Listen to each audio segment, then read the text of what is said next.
All right. Well, thank you, Rosie. And good morning, everyone, and welcome to this webinar on change management.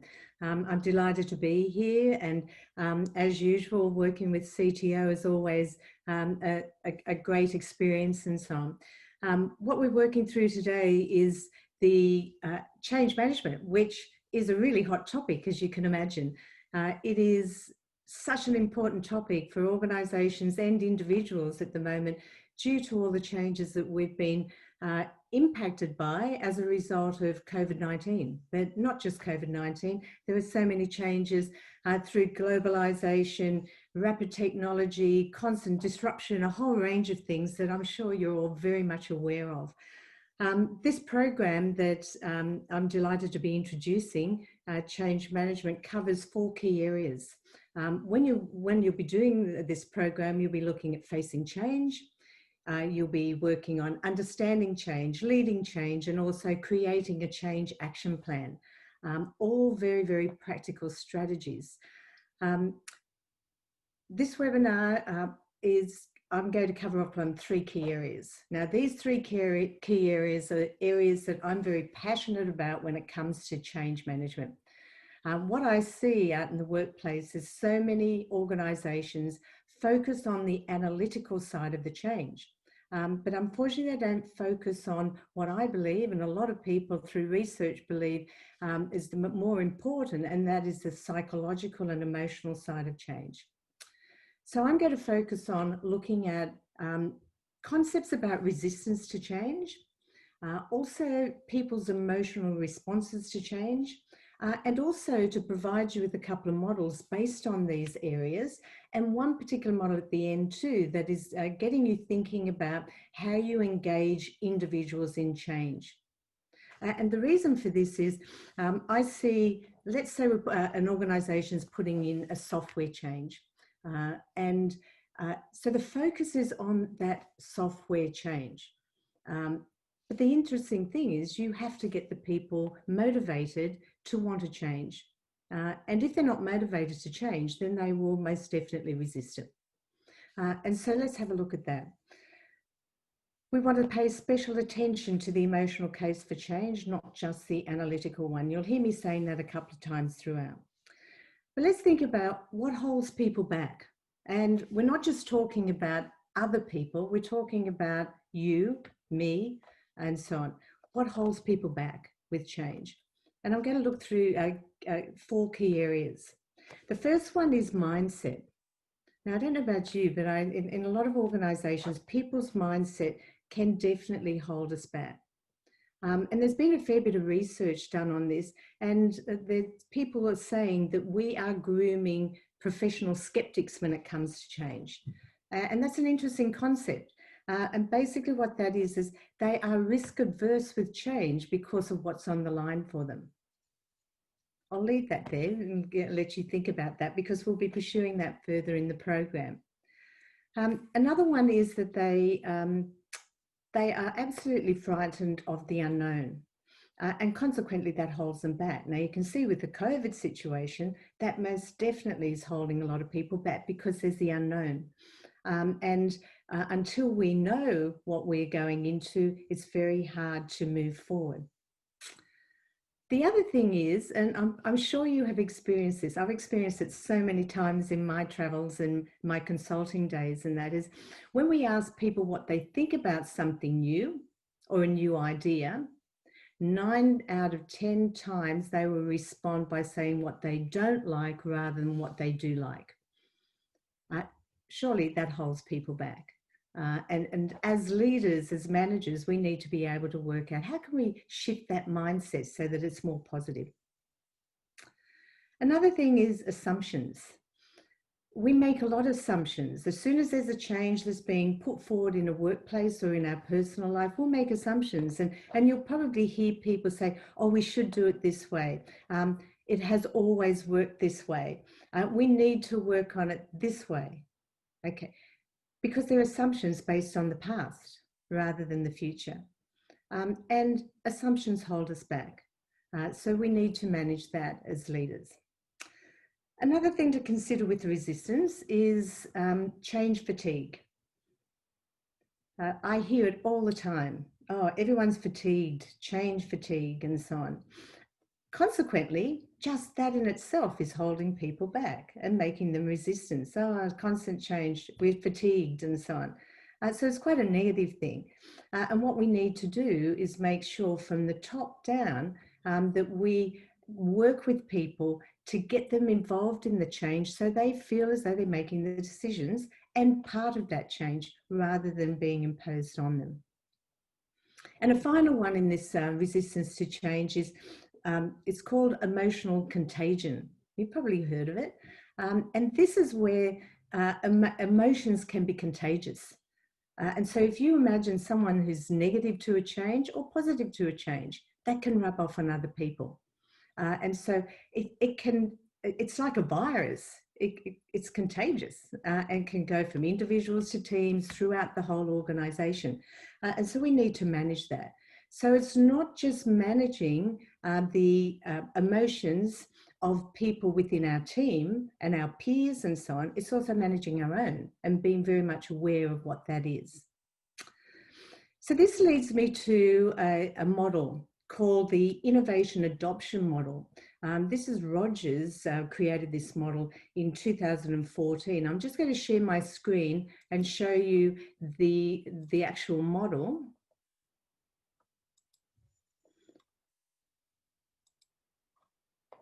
Okay, so hopefully you can, that has come up on your screen. So this is a model that gets you thinking about resistance to change and the number of new adopters. So it's the adoption model. It's a very, very good model as a leader, as a manager, as a team player when it comes to change, to look at how many people are adopting this change and whether that change is going to be successful. So if we look at this particular model, if we go down to the left-hand side, we have 2.5% that are called innovators. Now, these are the champions of change. These are the ones that jump on board straight away, love the change. They're there, they're ready to bring it on board. And so we look at how much time it takes for other people to get on board. And hopefully we get a steep curve like this so that more people come on board. We have a chasm here. Now, the chasm is an interesting thing. This is basically where there is a quantum leap of adoption. So normally around this stage, once people start knowing what's happening, we will quickly get people coming on board. However, we need to be very much aware that this chasm can also mean that not enough people come on board, therefore the change will not be successful. And this is about motivating the emotions of people so that they will come on board. So let's say we have this chasm and we do get early adopters. So typically 13.5% will come on board pretty shortly. But it's not until we get the early majority and the later majority, particularly the early majority at the peak here, that we can see that the change is going to be successful. Unfortunately, typically, and research is showing that there tends to be about 16% in a team, in an organization and so on, that are what we call the laggards. It's not a very good term, but that's the term. And the laggards are the people who just will not come on board regardless. And so this model is helping us understand the importance of having people adopt to change in a short period of time to ensure that we get that majority coming on board. Without them, it's not going to be successful. And once we've get them at the peak here, then we know that we've got an integration of that change that's going to occur. Now, in the program, in the course through CTO, we'll be going into a lot more detail and you'll be analysing your own team and yourself. But here's a question for you. Where do you think you were placed on this particular model in relation to a current major change that might be happening in your workplace? Are you an innovator? Are you an early adopter? Are you an early majority or a later majority, or are you one of the laggards? And if you're in a leadership role, I certainly hope you're not one of the laggards or the later majority. It makes it very, very hard to get people on board. So that's the very first model. And I think it's a really good model to get you as leaders, managers, understanding what you need to do to get people into that majority case. I'm going to move on now, so I'll stop sharing the screen and come back into the room and start thinking about the second major concept here, and that is how people respond to change and the typical reactions to change. And it's important to understand the stages and the emotions that occur and why these occur, so that you as leaders can lead people very effectively through the program, through the change process. And in the program, we'll be looking at the losses people face. And often we don't look at that, but typically when there's a change, people will lose things. And I'd like to ask you, think about a recent change that you have had, and what is it you feel you have lost? And we'll have that discussion and so on in the program. But because this is a webinar, I'm going to provide you with some of them for food for thought. Often people lose job security. And you can see that's occurred in a lot of organisations in regards to the COVID-19. People have that sense of loss, job security. Another one is competence. And if I refer to, say, putting in a software program and you are very competent with the existing program, and all of a sudden you're expected to implement a new one, then you may lose your competence. And with that is often losing your confidence as well. There's also loss of relationships, social connections, and we can see that in a lot of organisations now that are working remotely. And that loss of social connection is having a significant impact on people. We can lose our territory. Yeah, we have our space and so on, but we're expected to move. We can lose our territory. We can lose future opportunities that we originally thought that we had. And they're just a few. But because people do experience those losses, then they will experience emotions. And I'm going to introduce you to another model. You may already know this model. It's the Kubler-Ross change curve. And it basically works on the grief cycle. So Kubler-Ross has taken the grief cycle of someone close to you dying and the emotions people go through in regards to that, and put it into a model that is that can be applied to change. So I'll go back and I'll share that with you again. Where are we? Here we go. Okay, I just need to go down. Okay, bear with me, it's not moving forward. There we go. Okay, so here we have the Kubler-Ross change curve.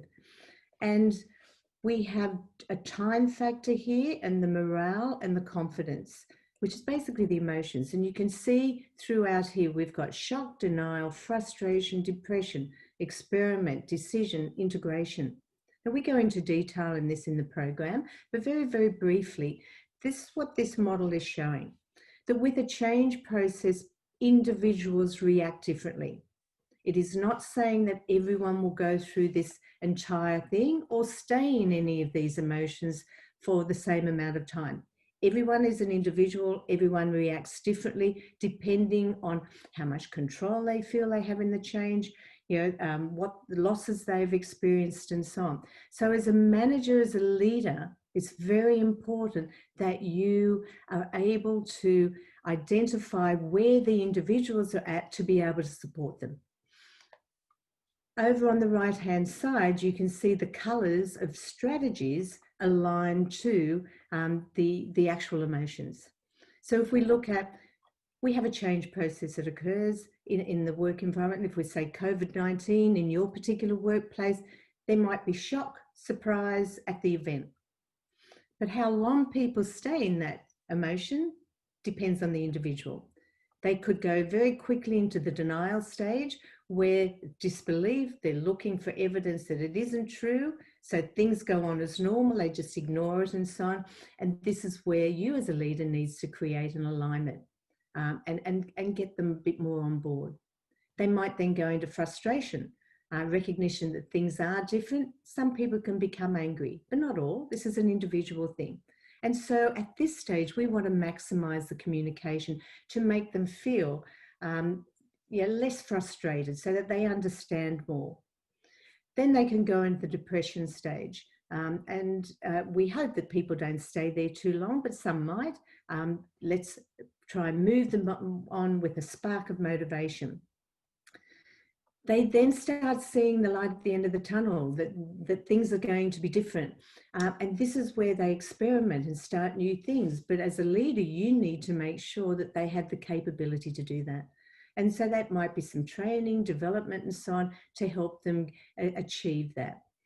And then making decisions to move into the future, to integrate that, sharing the knowledge once they've had their capability development and so on. So this particular model enables you to just understand the emotions of people, because if you just rely on the analytical side of the change, you will not be able to motivate people to come on board. And therefore, that adoption curve means that people will stay on the side of not wanting to come on board. So think about your reactions to a number of changes that have occurred with you in recent months, and how did you respond? With the changes, did you respond the same way, or did you respond differently when it came to different changes? And this is the type of thing that we will certainly be looking at as part of the program. You'll be able to look at yourself in the environment that you work in and personally to analyse how you manage the change and what your reactions and so on are to the change based on this model. Okay, I'm going to stop the share again here and move into the next part, which is looking at a change model for individual change. Now, this particular model is called the ADKR model. It's relatively new. There's a number of organisations that love it, and I think you'll see why. I'll just see a chat here. Okay, all right. What is? I'll go back to a question that I had on the curve. What is the typical time frame of the KR curve? Very good question. If there is no set time frame. And it's a very hard one to pick because it depends on the change and it depends on the individual differences and the individuals and how they cope with it. But good question, and we'll certainly be going into more detail on the timeframes and so on during the program. So thank you for that question. Okay, I'm going to share a screen again because I'd like you to see this latest model. This particular model, I need to go back.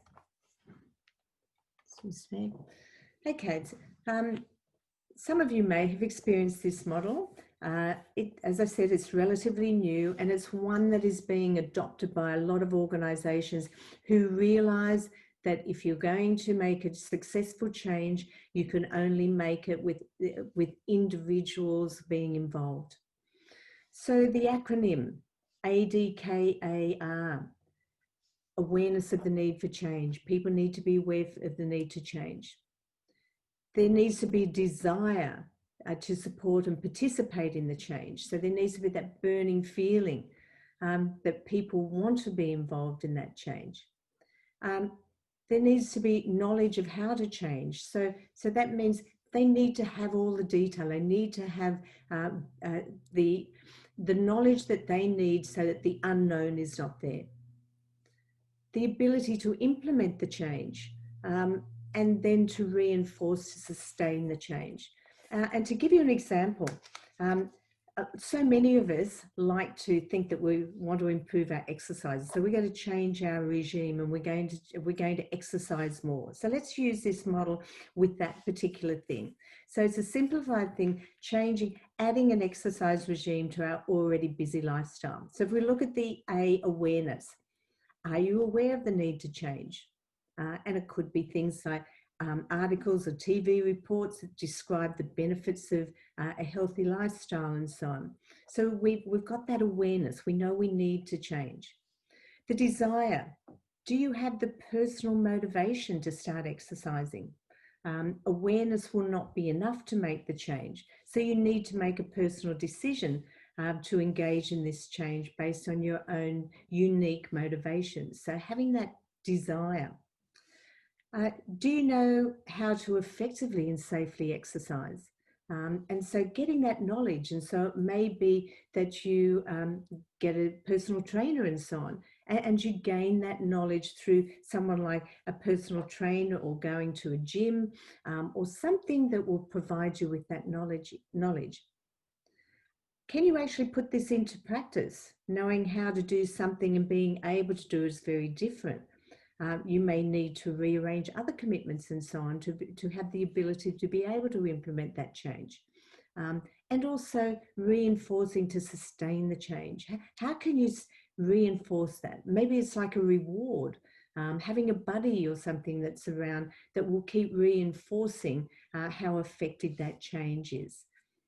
So we'll be investigating and studying this model based on your individual needs and also the business needs to be able to see how can we use this model to ensure that we get individuals aware of the need for change, desiring that change, having the right knowledge, the ability, and having a structure to reinforce and sustain that change rather than falling back into old habits.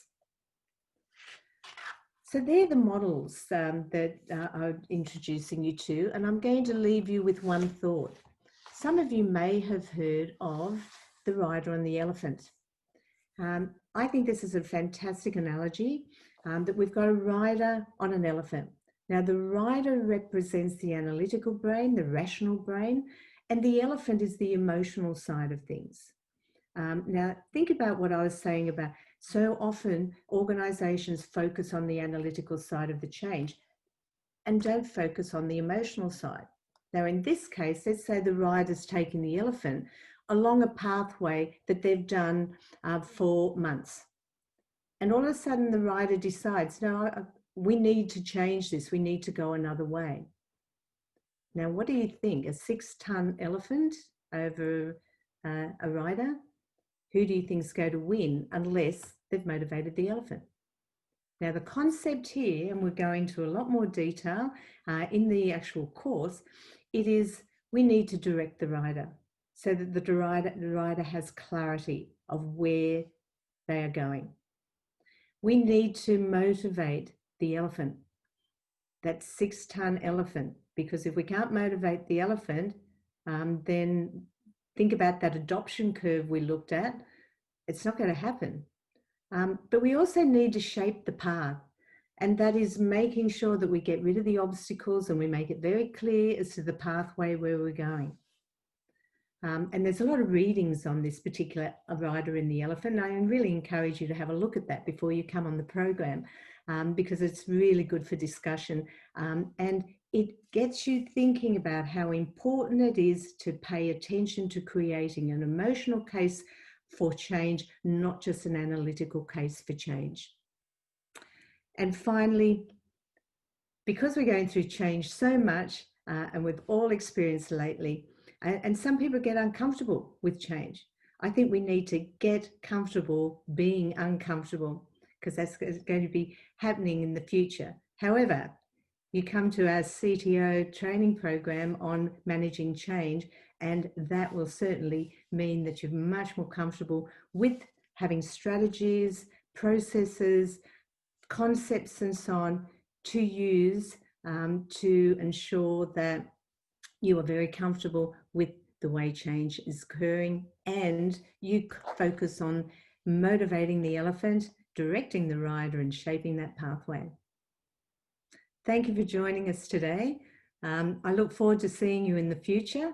And thank you, Rosie and Blake, for organising this, and all the very best with your change in the future. See you shortly.